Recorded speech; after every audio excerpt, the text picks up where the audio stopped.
Assalamualaikum warahmatullahi wabarakatuh. Pertama-tama, izinkan saya memperkenalkan diri terlebih dahulu.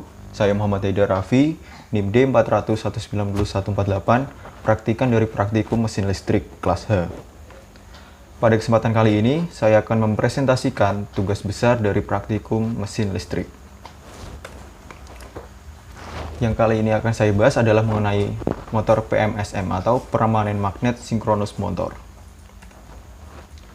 Permanen Magnet Synchronous Motor atau PMSM merupakan jenis motor yang banyak digunakan dalam aplikasi di industri selain dari motor induksi. Beberapa keuntungan dari permanen magnet synchronous motor ini yaitu memiliki efisiensi yang tinggi serta memiliki daya listrik yang tinggi. Motor PMSM juga terdiri dari magnet permanen sebagai rotor dan stator dengan lilitan koil di atasnya. Cara kerja motor PMSM juga sangat mirip dengan motor PLDC. Namun, pada motor PMSM, perubahannya terletak pada bentuk gelombang back EMF yang sifatnya sinusoidal. Hal ini terjadi karena kumparan dililit pada stator secara sinusoidal. Ini juga menyiratkan bahwa PMSM membutuhkan arus bolak-balik atau bersifat sinusoidal untuk mencapai kinerja terbaik. Jenis arus penggerak ini juga mengurangi kebisingan yang dihasilkan oleh motor. Seperti yang kita lihat dari gambar, di sini untuk motor PMSM, gelombangnya merupakan sinusoidal terbalik atau lembah terlebih dahulu, kemudian bukit. Sedangkan pada BLDC, gelombangnya merupakan trapezoidal. Kemudian ada beberapa karakteristik dari motor PMSM yang akan kita bahas kali ini. Yang pertama adalah daya. Kemudian ada arus starting atau arus pada saat motor mulai beroperasi. Kemudian ada torsi, ada tegangan kerja yaitu tegangan pada saat motor sedang beroperasi dan juga kecepatan dari motor itu sendiri. Jenis-jenis PMSM. Yang pertama ada SPMSM atau Surface Permanent Magnet Synchronous Motor, yaitu permanen magnetnya berada pada permukaan dari motor. Sedangkan yang kedua adalah IPMSM, yaitu Interior Permanent Magnet Synchronous Motor, dengan permanen magnet berada di dalam motor. Kemudian sebelum menuju pada simulasi, akan kita lihat terlebih dahulu rangkaian sistemnya.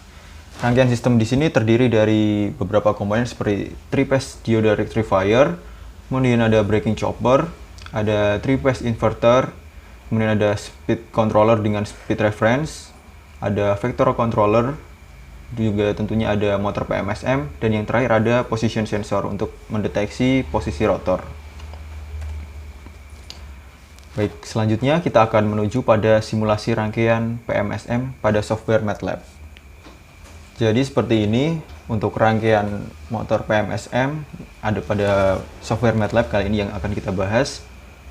Menggunakan referensi torsi sebesar 256, kemudian untuk DC voltage shortnya kita atur menjadi 288 sesuai dengan motor yang kita gunakan kali ini, yaitu ada 288 VDC 100 kW dan 12.500 RPM. Yang kita amati kali ini adalah torsi, kecepatan, daya, arus, dan juga tegangan. Akan kita play kali ini.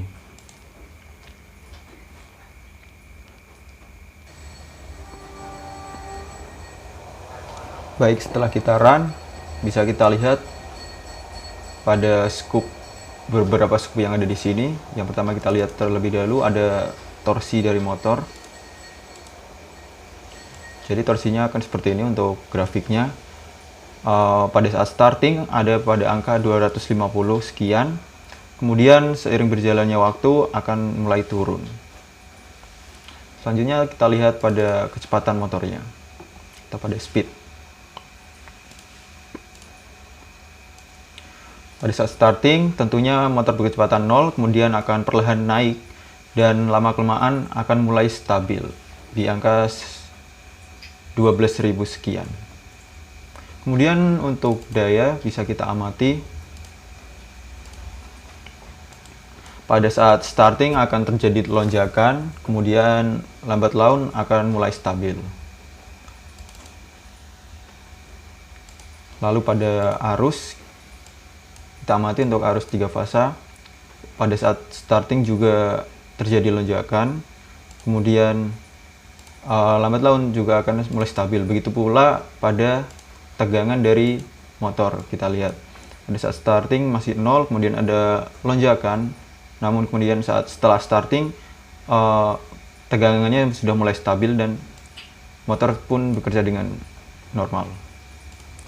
Adapun beberapa referensi yang saya gunakan untuk mempresentasikan tugas besar kali ini, yaitu ada modul praktik mesin listrik, kemudian ada beberapa jurnal dari internet yang telah saya dapatkan untuk menambah referensi untuk mempresentasikan tugas besar kali ini.